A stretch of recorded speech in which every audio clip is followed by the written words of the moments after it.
colecionador de críticas afiadas. Você gosta de sertanejo?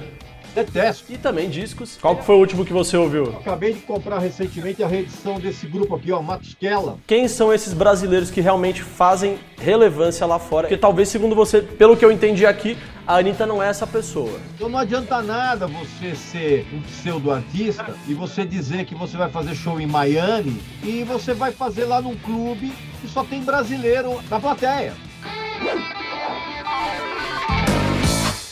Nosso entrevistado de hoje é um roqueiro tradicional, colecionador de críticas afiadas e também discos. Ele agora comenta os assuntos mais densos em suas redes sociais e lives também. Ele está comigo aqui agora, Regis Tadeu. Seja muito bem-vindo, cara. Bom, Olá, tudo bem aí? Tudo ótimo, tudo bem. Porque eu sou qualquer coisa menos roqueiro tradicional. Você não se acha tradicional? Não, claro que não. Claro que não. Então me explica melhor isso, pode me explicar, por favor. Porque eu adoro inúmeros gêneros musicais, eu não me restringo somente ao rock. Quem acompanha meu canal no YouTube sabe disso. E não, de tradicional eu não tenho nada, imagina. Eu sou, inclusive, uma das pessoas que defende que há hoje uma série de artistas novos em vários gêneros fazendo trabalhos muito legais. Muito bem.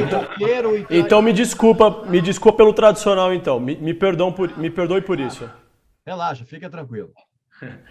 Muito bem. Mas a gente estava falando na cabeça sobre esse negócio de coleção de disco e eu já estou vendo que atrás de você essa coleção aparece aí quase que protagonizando essa entrevista, né? Junto com você aí. Em primeiro plano, você tem aí os discos. Essa coleção ela continua sendo financiada ou em tempos de Spotify aí você fica só com o streaming mesmo? Não, de jeito nenhum. Eu uso o streaming para praticamente nada.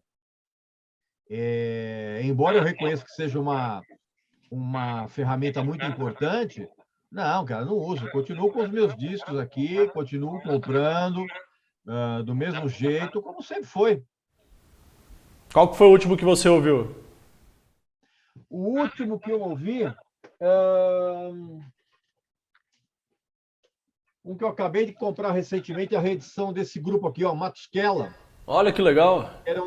Esse disco aqui é um disco muito raro dos anos 70, é uma banda que só lançou esse disco aqui. E eles soltaram agora uma reedição desse álbum super caprichado. Esse aqui foi o último que eu ouvi.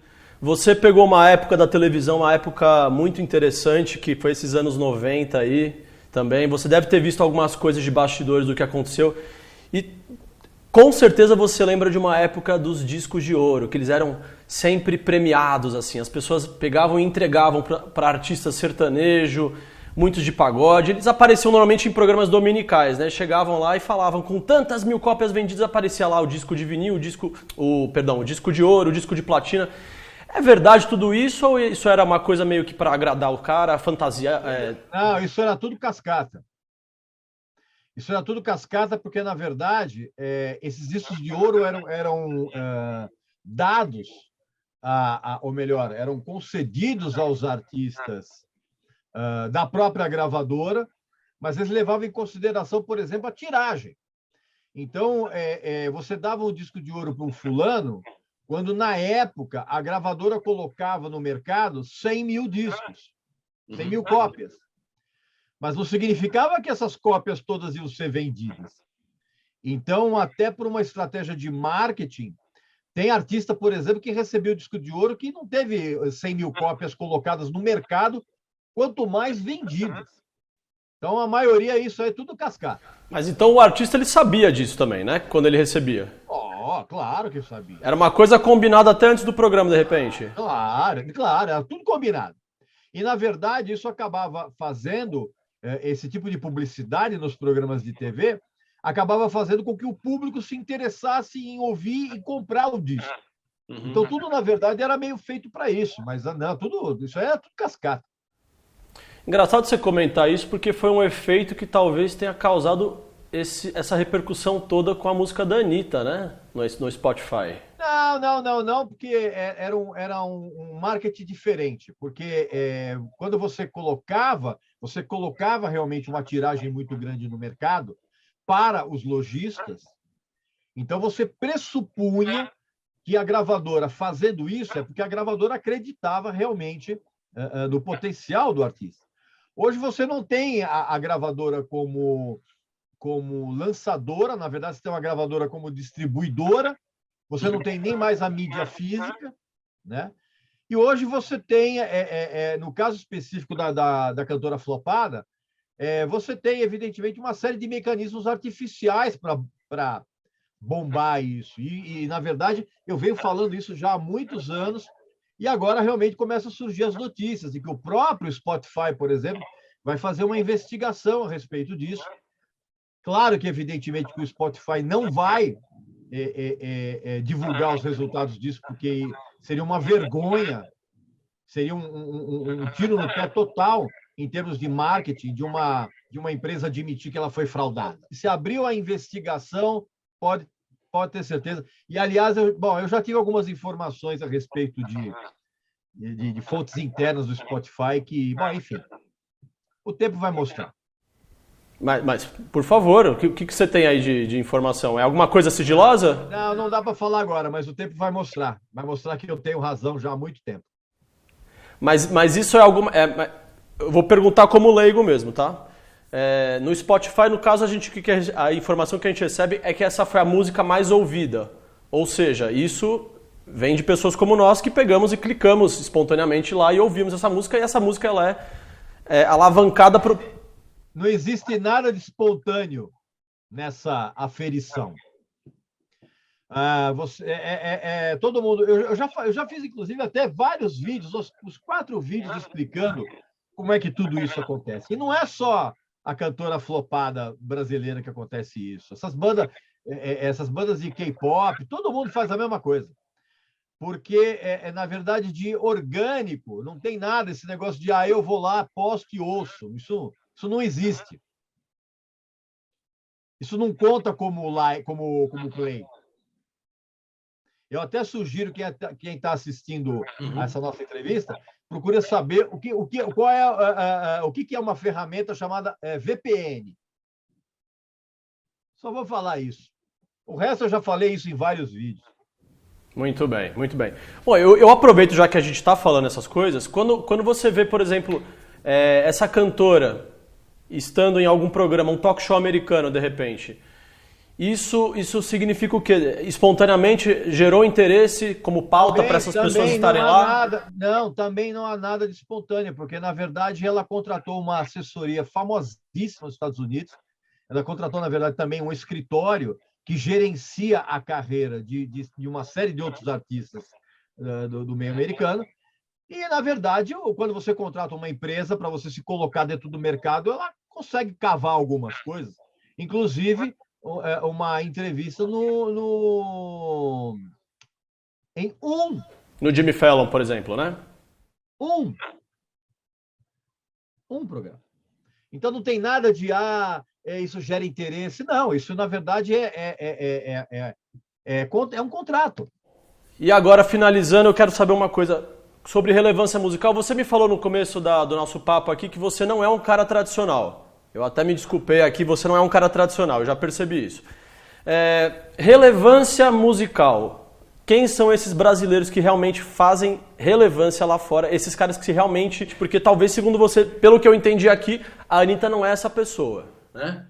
Não, você só obtém uma relevância, você só constrói uma carreira internacional com turnês. Com turnês. E assim, quando eu falo turnês com muitas datas, como fazem uma série de bandas de heavy metal brasileiras, por exemplo, Sepultura faz isso, o Crisium faz isso. Tem uma banda nova, não tão nova, mas, por exemplo, que é o Nervosa, que é uma banda feminina. Você pega a agenda de shows dela, cara, é show de segunda a segunda e 25 shows por mês. E não é para público brasileiro. Então, não adianta nada você ser um pseudo-artista e você dizer que você vai fazer show em Miami numa data só e você vai fazer lá num clube que só tem brasileiro na plateia. Como aconteceu com o Sandy Júnior, por exemplo, né?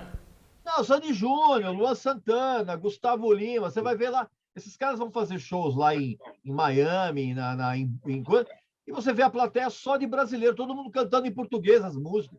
Então, na verdade, são shows pontuais para plateias de brasileiros que estão com saudade aqui da terrinha. Agora, quando você tem uma relevância artística internacional, no caso aqui de nomes do Brasil, quando você, por exemplo, você construiu uma carreira, você tem uma carreira longeva lá fora, você tem discos lançados lá fora, como o Sérgio Mendes, como o Tom Jobim, como o Eumir Deodato, esses caras tinham carreira. O Sérgio Mendes ainda tem. Esses caras têm carreira internacional.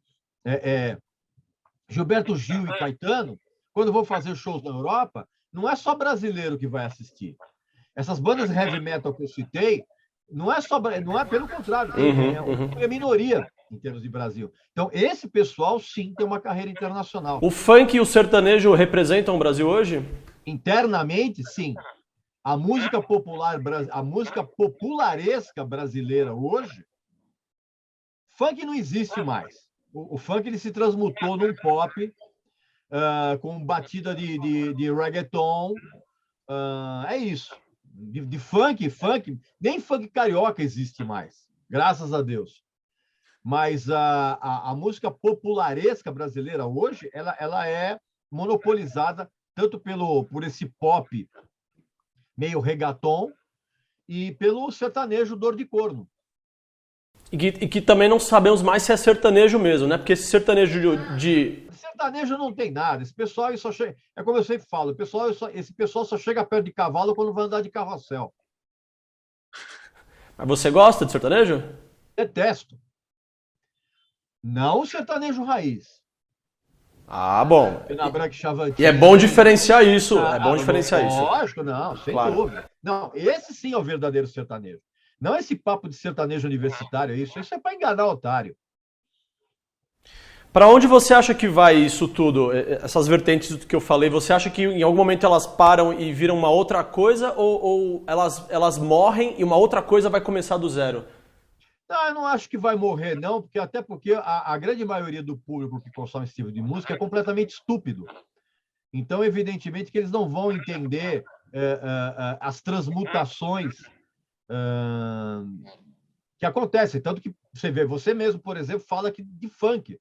Funk não existe mais aqui no Brasil, como funk carioca, como a gente conhecia. Como era...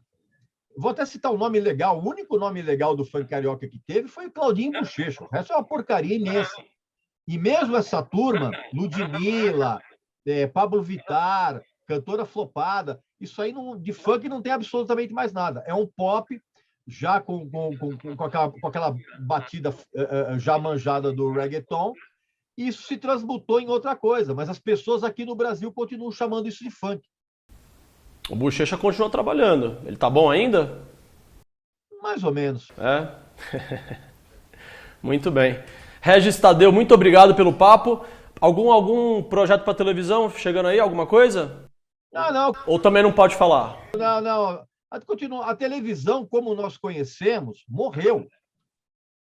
Né? Eu continuo lá no Raul Gil, mas assim, a gente tem que ter a consciência de que a televisão, da maneira como nós conhecemos, aquela coisa de a família inteira, todo mundo sentadinho no sofá assistindo o programa, isso não existe mais. A televisão envelheceu, né? A TV envelheceu muito, né? A TV, volto a dizer, a TV como a gente conhece, morreu. Muito bem. Regis Tadeu, muito obrigado pelo papo, gente. Esse aqui é o Regis. Valeu!